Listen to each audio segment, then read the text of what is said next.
Every empire believes it will last forever. Every system of authority is convinced that the arrangement of power it has perfected is the final one. Rome was no exception, and yet, within 5 centuries, a movement born in the most marginal province of the most dominant empire the Western world had ever seen would do what no army, no rival state, and no political conspiracy had managed to accomplish. It would conquer Rome not by breaking its walls, but by filling the spiritual vacuum those walls could no longer protect, when Greek dominion ruled Judea.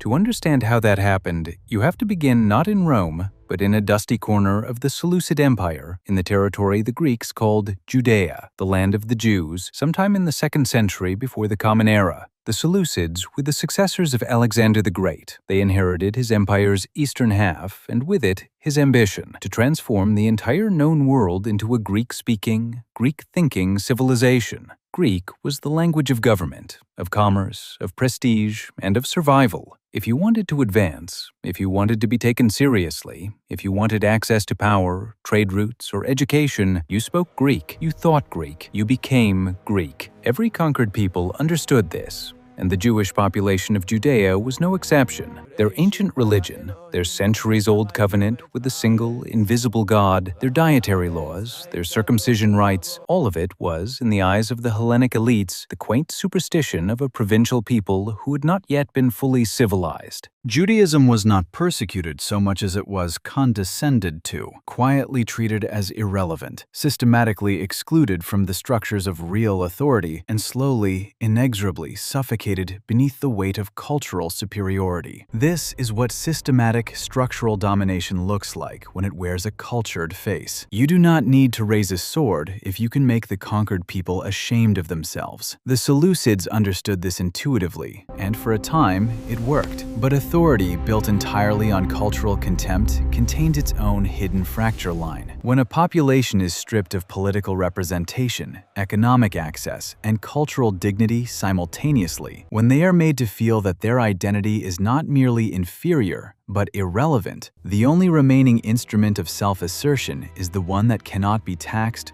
regulated, or reasoned with: violence rooted in sacred conviction. In 160 BCE, that fracture exploded into open revolt. A Jewish uprising swept through Judea with the ferocity of a people who had nothing left to lose and everything of their identity to reclaim. The Greek elites were expelled, the Hellenistic administrative apparatus was dismantled, and on the ruins of foreign dominion, the Hasmonean dynasty erected a new structure of power, an independent Jewish kingdom with Judaism as its exclusive state religion, and a priestly aristocracy at its summit. It was, on the surface, a triumph. The marginalized had become the sovereign. The scorned faith had become the law of the land. But power, once seized, immediately generates its own vulnerabilities, and the Hasmonean state's deepest vulnerability had been built into its very founding. To win independence from the Seleucids, the new Jewish kingdom had accepted Roman assistance. Rome had been an eager patron, not out of affection for Judaism,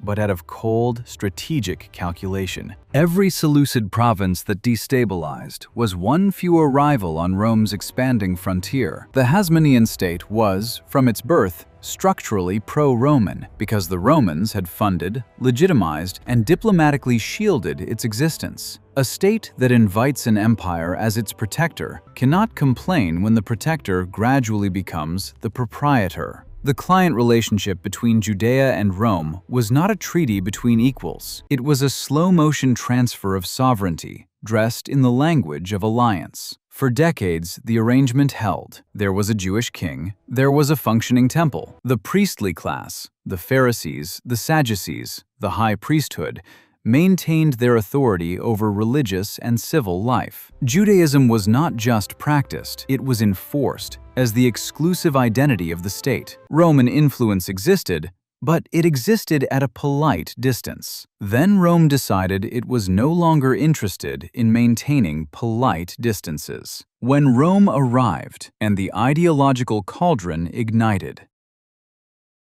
Roman absorption of Judea was not a single dramatic conquest. It was a gradual tightening. A client king here, a Roman procurator there, a legion stationed just outside the city gates as a permanent reminder of who really held the final authority. Something far more disruptive than soldiers. Rome brought religious pluralism. The Romans were, by temperament and governance philosophy, profoundly pragmatic about religion. The Greeks had believed in their gods with genuine fervor. The Romans had inherited those gods, renamed them, and treated the entire divine hierarchy as a kind of administrative utility. You made your offerings to the appropriate deity the way you filed your taxes. It was transactional, not devotional. And because Roman religiosity was fundamentally instrumental, Roman governance extended to every conquered province a policy of theological tolerance. Worship whatever you like. Observe whatever rituals your people have always observed, as long as you also acknowledge the divine sanction of the emperor and the state. For the Jewish priestly establishment, this was a catastrophe disguised as generosity. Their entire claim to authority rested on the exclusive and non-negotiable truth of their God, their covenant, their law. Religious pluralism, officially sanctioned by the occupying power, was not merely an inconvenience, it was an existential threat to the very foundation of theocratic legitimacy. If everyone could worship as they pleased, then Judaism's claim to exclusive divine authority became simply one option among many. And the moment Judaism was reduced to an option, the priestly aristocracy's claim to exclusive political authority became philosophically indefensible. What followed was something that has no precise parallel in the ancient world. Judea, by virtue of its geography and its position at the crossroads of 3 continents, became the ideological marketplace of the ancient Mediterranean. From the east came the fire worshippers of the Zoroastrian tradition, with their cosmic dualism of light and darkness. From Mesopotamia came the oldest cults in human memory, religions that had been old when Egypt was young. From Egypt itself came the mystery cults, the worship of Isis, the rituals of Osiris, the elaborate ceremonial machinery of a civilization that had meditated on death and resurrection for 3,000 years. From the Greek-speaking north came Platonism, Neoplatonism, and the Gnostic schools, teachers of secret knowledge who promised initiates access to truths hidden from ordinary humanity. And through all of it moved the cult of Mithras, soldier's religion, the faith of men who lived by the sword, promising fraternity, cosmic order, and a solar afterlife. In this extraordinary ferment, Judaism fractured, not quietly, not at the level of theological debate, but at the most fundamental level of political identity. What was to be done about Rome? 2 answers emerged, and they defined the entire subsequent arc of Western history. The first answer came from the faction known as the Zealots. Rome was an abomination, an occupying sacrilege, and its expulsion was not merely a political goal, but a divine commandment. The Messiah would come, was coming, as a military commander, a liberating king in the tradition of the ancient Davidic monarchy, who would drive out the Romans, purify the temple, and restore the supremacy of Israel by force. The Zealots were nationalists in the purest possible sense. Their God was an ethnic possession, their covenant was a territorial claim, and their theology was inseparable from their military ambitions. The second answer emerged from a far less organized, far more scattered, far more ambiguous current of thought that said something almost incomprehensible in that world and that time. Forget Rome, not resist Rome, not fight Rome,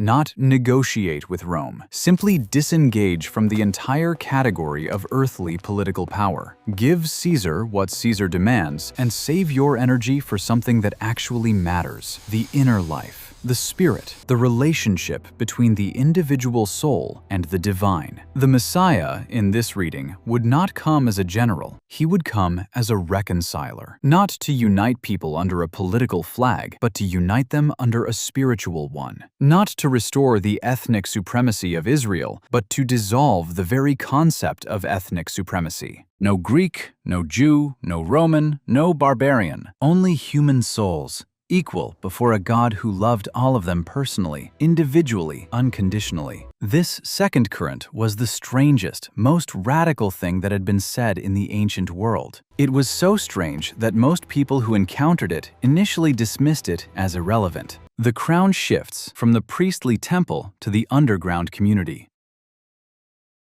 Somewhere in the first decade of the Common Era, the exact dates remain disputed, a preacher from Galilee named Jesus of Nazareth began teaching within this second current and pushed its logic to conclusions that no one before him had drawn with such uncompromising clarity. He was, by the definitions of his time, a rabbi. He worked within Judaism. His sacred text was the Torah, the Tanakh. His God was Yahweh. He spoke in synagogues. He debated with Pharisees. He observed the law. But what he said about the law, about God, and about power itself was nothing short of a revolution concealed within a reformation. He said that God loved every human being personally, not the people of Israel, not those who fulfilled the ritual requirements, not those who had power or status or correct ethnic lineage. Every person, slave, freedman, prostitute, tax collector, soldier, leper, woman, unconditionally. This was theologically unprecedented. The God of the Hebrew Scriptures was a terrifying sovereign who sent plagues, commanded genocide, punished disobedience with floods and famine, and the death of firstborn children. The gods of Greece and Rome were capricious, indifferent, and occasionally malicious. No major religious tradition in the ancient Mediterranean had yet posited a God whose fundamental orientation toward humanity was not power, not demand, not judgment, but love. He said that all people were equal, not in Roman law, not in Jewish ritual standing, not in political rights, but in the only dimension that he considered real, the soul.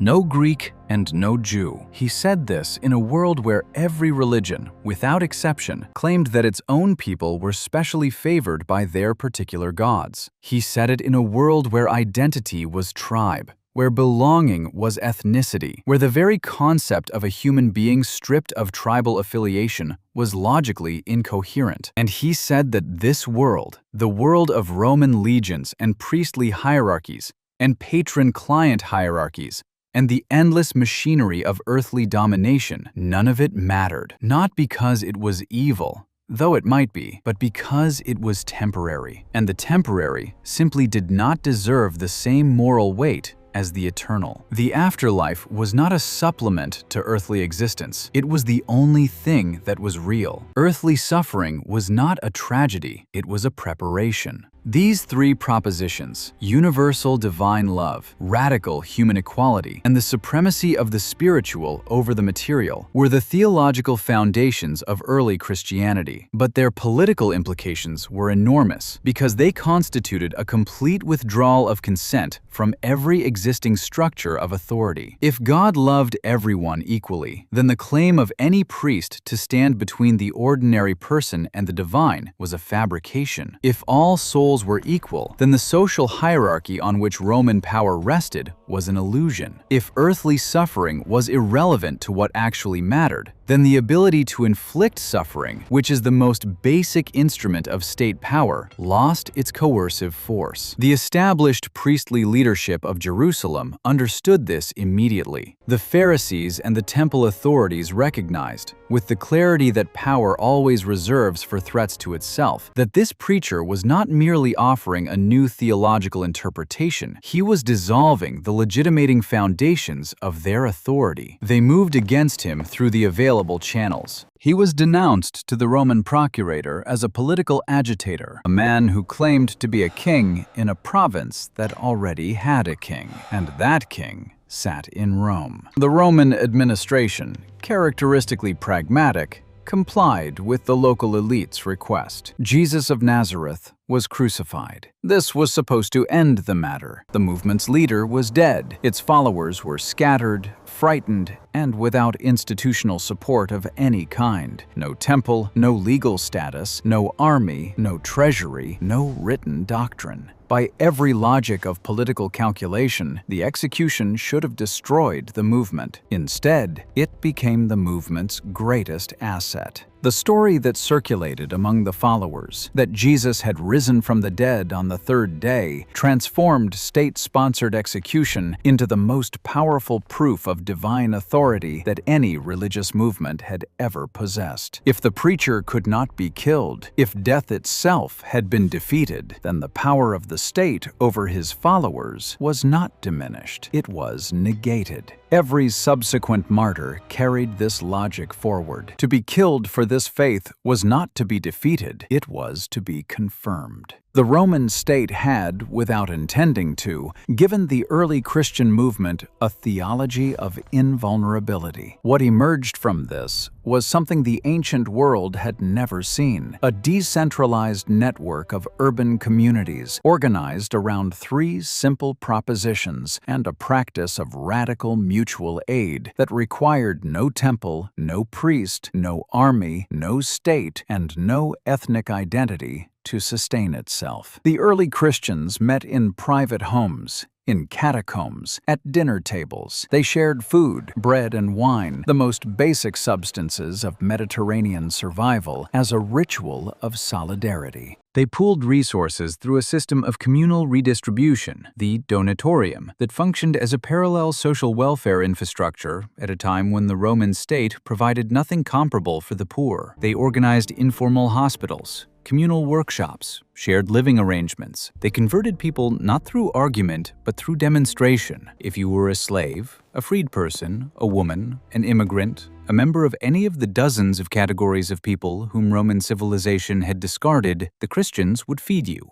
shelter you, include you, and tell you that you were not an outcast, but a beloved child of the God who made everything. The movement spread along the trade routes of the empire, taking root most deeply in the great port cities where social dislocation was most acute: Alexandria, Carthage, Antioch, Rome itself. In the eastern provinces, Syria, Egypt, Asia Minor, it grew fastest because the East had always been more receptive to mystery religions, resurrection narratives, and the idea of a divine intermediary between humanity and the absolute. The West was slower, more skeptical, more committed to the Roman civic tradition that equated virtue with public life. But the cities everywhere, those crucibles of displaced humanity where the Roman system's winners and losers lived in unavoidable proximity, were the terrain on which the new movement quietly, relentlessly expanded. For decades, Rome barely noticed. Christians looked like Jews to Roman administrative eyes, and the empire was accustomed to Jewish communities throughout its territory.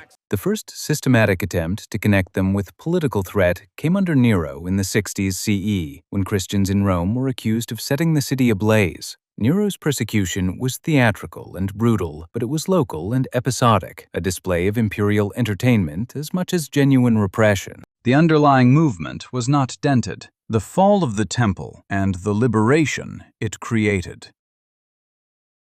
In the same decade that Nero was burning Christians in his gardens, something far more consequential was happening in Judea. The Zealot faction, the nationalists, the advocates of armed revolt, had not abandoned their project. They had been gathering force for years, sustained by the theology of divine military redemption, inflamed by the daily indignities of Roman occupation, and convinced that their God would intervene decisively on their behalf if they only had the courage to act. In 66 CE, they acted. The Jewish revolt against Rome was one of the most ferocious uprisings the empire ever faced. For 4 years, the legions of Rome fought a brutal and expensive campaign through the hills and cities of Judea. The outcome was never in genuine doubt. The empire's military resources vastly exceeded anything the rebels could field, but the ferocity of the resistance forced Rome to commit generals of its highest caliber. Vespasian, and then his son Titus, prosecuted the war with methodical devastation. In 70 CE, Jerusalem fell. The Second Temple, the physical and symbolic heart of the entire Jewish theocratic system, the institution around which priestly authority had been organized for centuries, the place where the covenant between God and Israel was renewed through daily sacrifice, was razed to the ground. The destruction was not accidental. It was deliberate annihilation of institutional religious authority. The priestly class, the Pharisees, the Sadducees, the temple establishment, lost not just their building, but the entire structural basis of their political power. Without the temple, there could be no temple sacrifices. Without temple sacrifices, the entire mechanism of priestly mediation between the people and God collapsed. The Jewish population was expelled, scattered, dispersed into the diasporas that already existed across the Mediterranean world. Judea was stripped of its provincial identity and merged administratively into Syria. The land that had produced the revolt would be governed henceforth as though it had never had a distinct political existence. For early Christianity, this catastrophe was, paradoxically, obliquely, without anyone at the time fully understanding it, the most liberating event in its history. The destruction of the temple did not destroy the Christians. It destroyed the priestly establishment that had authorized Jesus' execution and maintained relentless pressure against the movement he inspired. It removed the institutional framework within which Jewish Christianity had operated as a subordinate and harassed sub-movement, and it confirmed, in the eyes of those who had always believed that the earthly structures of power were temporary and morally bankrupt, that they had been right all along. The temple, the grandest institutional expression of the idea that God's presence required priestly mediation, ritual sacrifice, and ethnic exclusivity, was gone, and the movement that had said none of those things were necessary continued exactly as before. In the 60s and 70s CE, the Gospels were written down for the first time. Whatever the exact chronology of composition, and it is genuinely contested, the act of writing itself represented a crucial institutional development. A movement that had existed entirely through oral transmission now possessed a textual foundation. Not a legal code, not a constitutional document, but a narrative. 4 accounts of the life, teaching, death, and resurrection of the movement's founder, each slightly different, each carrying the interpretive emphases of its author's community. This textual pluralism would later become a source of fierce doctrinal conflict, but in the immediate term, it meant that the movement could survive the death of its original witnesses and continue to recruit and teach across distances and generations through the written word. When the empire began to crack and the church filled the void. For the next 150 years, the early Christian communities grew steadily, quietly, and in the face of intermittent local hostility. By the 2nd century CE, the empire they inhabited was beginning to show the first serious signs of structural strain. The costs of maintaining a military force approaching 600,000 men, by some estimates, were staggering. The silver content of Roman coinage was being progressively reduced to meet fiscal demands, triggering inflationary spirals that hit the urban poor with particular severity. The gulf between the wealthy and the dispossessed in Roman cities had been growing for generations, and it was now becoming a chasm. In this environment, the 3 central promises of Christianity acquired a new and urgent resonance. The promise that earthly suffering was spiritually irrelevant had once been comforting. Now, it was almost literally true. The earthly order was visibly, rapidly deteriorating, and those at the bottom of it had nothing to lose by withdrawing their allegiance from it. The promise that God loved every person equally was now not merely a theological proposition, but a social fact demonstrated daily in Christian communities, where the former slave and the freeborn citizen shared the same meal, the same resources, and the same moral standing. And the eschatological prediction, which had seemed like fringe apocalypticism when times were comfortable, now looked disturbingly like accurate prophecy. The movement had been saying for a century and a half that civilizational collapse was coming. Now, people could see it happening. Meanwhile, the Roman state's capacity to govern was being systematically eroded by the very crisis it could not resolve: the succession problem. Rome had never developed a stable, institutionalized mechanism for transferring imperial authority. Every emperor's death was, in principle, an invitation to civil war, and in the 3rd century, this invitation was accepted with appalling regularity. Emperors rose and fell in rapid succession, each one elevated by the army faction that had murdered his predecessor, each one immediately threatened by the next army faction preparing to elevate someone else. The Senate,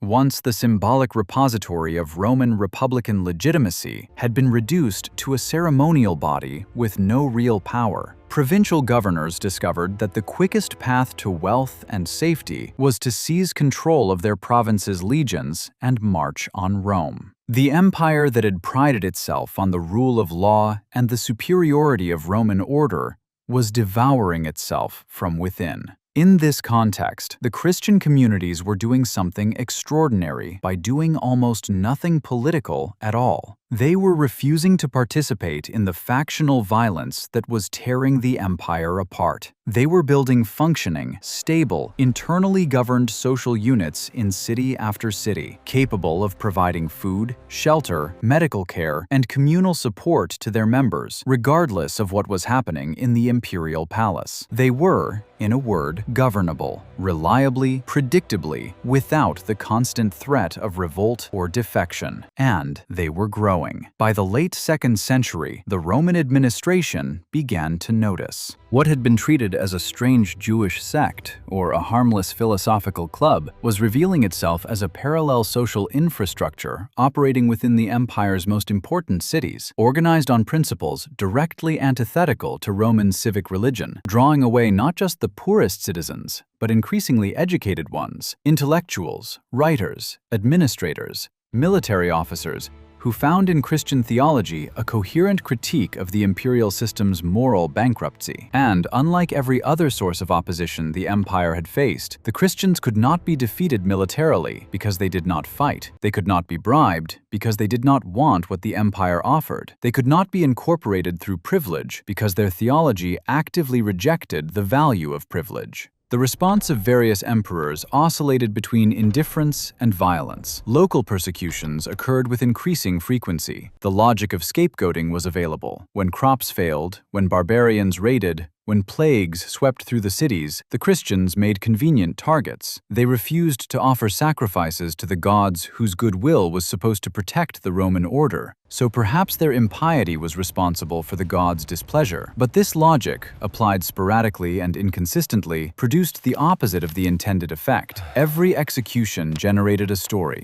Every story generated a martyr. Every martyr generated a hero of the faith, whose biography circulated through the communities, confirming that the movement's theology was correct, that suffering was not defeat, that death was not the end, that the power of the state over the faithful was, in the deepest sense, illusory. When Diocletian declared himself God and failed, it was Diocletian, coming to power in 284 CE, who grasped the problem with the greatest clarity and attempted the most systematic solution. Diocletian was a soldier from Dalmatia, practical, methodical, and entirely unsentimental about power. He found the empire in a state of near-total dissolution and set about rebuilding it with the ruthless efficiency of a military engineer. He restructured the tax system, reorganized the provinces, reformed the army, and attempted to solve the succession problem by establishing the tetrarchy, a system of 4 co-rulers who would provide clear lines of succession and distribute the burdens of imperial governance. He also made a decision about ideological authority that would prove his most consequential legacy and his most catastrophic miscalculation. Diocletian abolished what remained of the republican fiction. He declared himself Dominus et Deus, Lord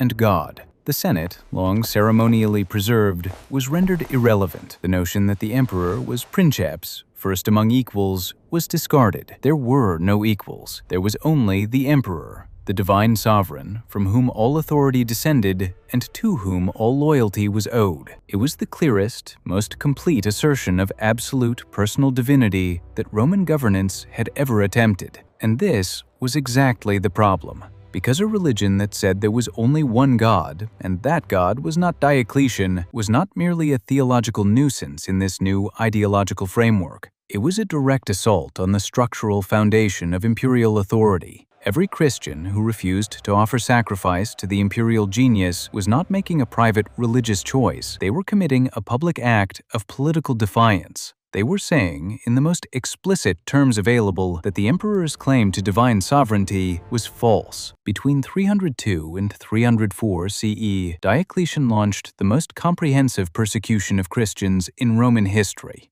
Churches were destroyed, scriptures were confiscated and burned, Christian officials were stripped of their civic standing. Those who refused to offer sacrifice to the imperial gods were imprisoned, tortured, and executed in large numbers. The persecution was systematic, well organized, and pursued with genuine administrative efficiency. It achieved almost nothing. The communities absorbed the assault as they had absorbed every previous one. The martyrological literature, the stories of those who had died rather than renounce their faith, produced a new generation of heroes, whose accounts circulated through every corner of the empire. More significantly, Diocletian's attempt to concentrate divine authority in the person of the emperor made the theological conflict absolutely explicit. This was now a direct contest between two rival claims to ultimate sovereignty, and one of them had a 300-year track record of surviving exactly this kind of contest. Diocletian abdicated in 305 CE, the only Roman emperor to do so voluntarily, and the succession system he had carefully constructed immediately collapsed into civil war. The pattern that had characterized the 3rd century reasserted itself. Armies elevated their generals, generals fought each other across the empire's territories, and the population endured the consequences.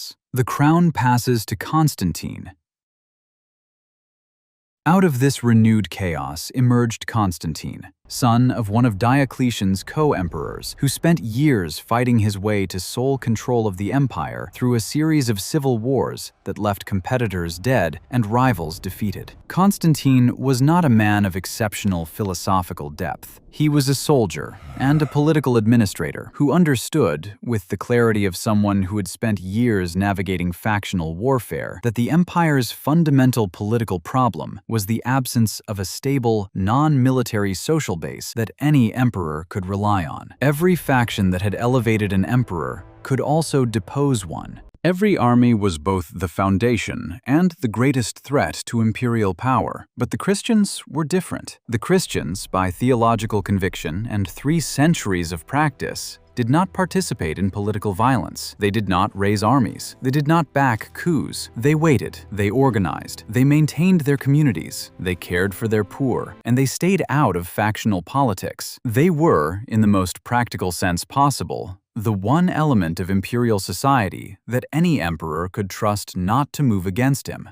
In 312 CE, before the Battle of Milvian Bridge, a decisive engagement in his civil war against his rival Maxentius, Constantine is said to have seen a sign in the sky, the Chi Rho symbol, the monogram of the name of Christ. Whether this vision was genuine, psychosomatic, or politically calculated, it hardly matters. What matters is what Constantine did with it. He ordered his soldiers to mark their shields with the Christian symbol. He won the battle. The interpretation was immediate and irresistible. The Christian God had delivered military victory, not the Roman gods, not the imperial divine genius, not Mithras, the god of the underground communities, the god of the urban poor, the god of the slaves and freedmen and women who had been building their parallel social world for 3 centuries. That God had given Constantine the empire. In 313 CE, Constantine issued the Edict of Milan, granting official tolerance to Christianity throughout the Roman Empire. Persecution ended. Christian property confiscated during the Diocletianic persecutions was to be restored. The communities that had operated in catacombs and private homes were now legally recognized entities. But Constantine was not done. Tolerance was only the beginning of his project.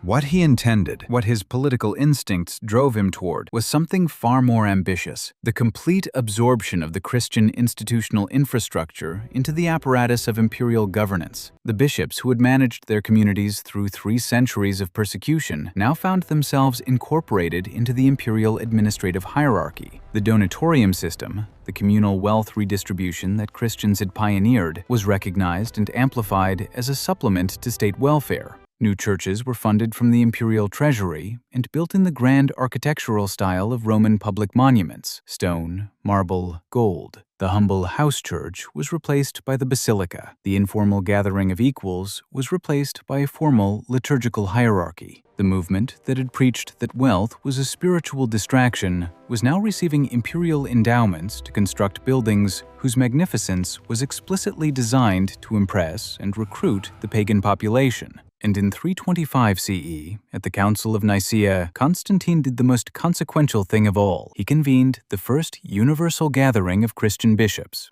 and presided over, though did not formally participate in, the deliberations that would establish Christian orthodoxy as a matter of imperial policy. The theological disputes that had been accumulating for decades, most centrally the Arian controversy over whether Christ was co-equal with God the Father or was a created, subordinate divine being, were to be resolved by consensus of the bishops, with the emperor's authority standing behind the result. Heresy was no longer merely theological error. It was, in the new imperial framework, a form of civil disobedience. The creed that emerged from Nicaea, affirming the co-equal, co-eternal, uncreated Trinity of Father, Son, and Holy Spirit, became the official doctrine of the Roman Empire. The Arian faction, which had argued that Christ was subordinate to the Father, was condemned. Its texts were ordered destroyed. Its proponents were exiled. The state had defined what it meant to be a Christian, and those who disagreed were criminals. The movement that had begun by refusing to give Caesar what belonged to God had, in 3 centuries, given Caesar the authority to define what belonged to God. Constantine himself was baptized only on his deathbed, and, in one of history's most quietly significant ironies, was baptized in the Arian tradition, the very variant of Christianity he had officially condemned at Nicaea. It suggests that his relationship to Christian theology was always strategic rather than devout. He had not become a Christian, he had become the patron of Christianity, which is a very different thing. He moved the imperial capital east,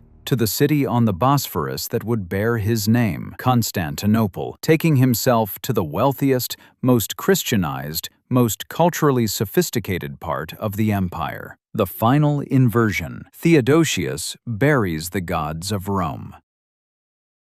The process Constantine began reached its logical terminus under Emperor Theodosius, who came to power in 379 CE and governed until 395. By Theodosius's time, the question of whether Christianity would survive was no longer being asked. The question was whether anything else would be permitted to survive alongside it. Urban Christianity had achieved demographic dominance in the empire's most important cities. The eastern provinces, Syria, Egypt, Asia Minor, were overwhelmingly Christian. The intellectual class, the bureaucratic apparatus, and significant portions of the military had converted. Paganism, the ancient complex of Roman, Greek, Egyptian, and Oriental religious traditions that had coexisted under Rome's traditional pluralism, was now the faith of the rural population and the old aristocratic families who maintained it as a marker of cultural prestige rather than genuine devotion. Theodosius made his decision with the same administrative clarity that had characterized Roman governance at its most efficient. In 391 and 392 CE, he issued edicts prohibiting pagan worship throughout the empire, not discouraging it, not taxing it, not restricting it, prohibiting it. Pagan temples were closed, confiscated, converted, or destroyed. Public sacrifice was criminalized. The ancient festivals, the games, the civic rituals that had been the structural backbone of Roman communal life for 1,000 years were abolished, and the instrument of enforcement was not the Roman legions, it was the Christian population itself, urban majorities who had watched their own communities burned, their own members executed, their own property seized within living memory, and who now moved against the pagan sites with the fervor of the long oppressed, finally given license to act. The irony was not lost on anyone who thought about it carefully. The methods were identical. The targets had simply exchanged places. The same logic of ideological purity, the same instruments of state coercion,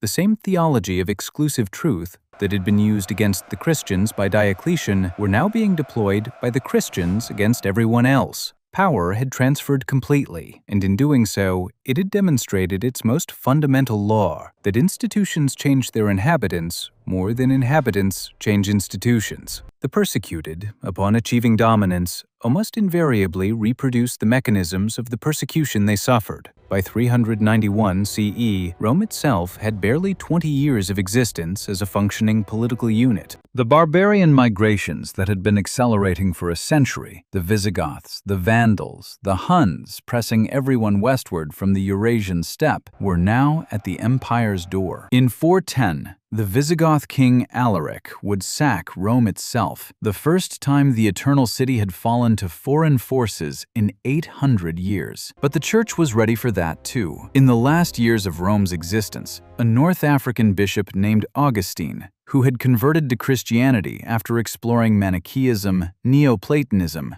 and a restless career of intellectual dissatisfaction, wrote a book that would define the next 1,000 years of Western thought. The City of God argued that the fall of Rome was not the catastrophe it appeared to be, because Rome had never been what it claimed. The earthly city, the empire, the state, all human political construction, was, by its nature, temporary, corrupt, and declining. This was not a tragedy. This was the condition of everything mortal. The real city, the Civitas Dei, the city of God, was not any political entity, but the community of the faithful, growing stronger as the earthly world collapsed around it, accumulating spiritual authority as temporal authority disintegrated. Augustine was describing, with the clarity of a man who had watched a civilization end, exactly what had happened over the previous 5 centuries. A movement born in the catacombs of Judea, beneath the feet of the greatest empire in Western history, had outlasted that empire. It had done so not by conquering it militarily, not by seizing its treasury, not by assassinating its emperors, but by building, slowly and without fanfare, a parallel civilization within the first one, parallel welfare systems, parallel governance structures, parallel educational institutions, parallel mechanisms of identity and meaning that proved more durable than the Roman originals. When Rome fell, the Church was already there, in every city, in every province, holding the keys to the only institutions that still commanded loyalty, still fed the hungry, still kept the Latin language alive, still preserved the manuscript tradition that would carry classical knowledge through the darkness of what came after. The barbarians who burned the villas and cracked the aqueducts would, within a generation, be baptized. They would bow before the same bishops who had survived Nero, Diocletian, and the collapse of everything else. The crown of authority did not fall when Rome fell. It had already moved, quietly, over 5 centuries, through the back rooms of private houses and the shared meals of the poor, through the testimony of martyrs and the patient administration of urban communities, through the theological arguments of councils and the political calculations of emperors. Power had migrated from the palace to the church, not because God willed it,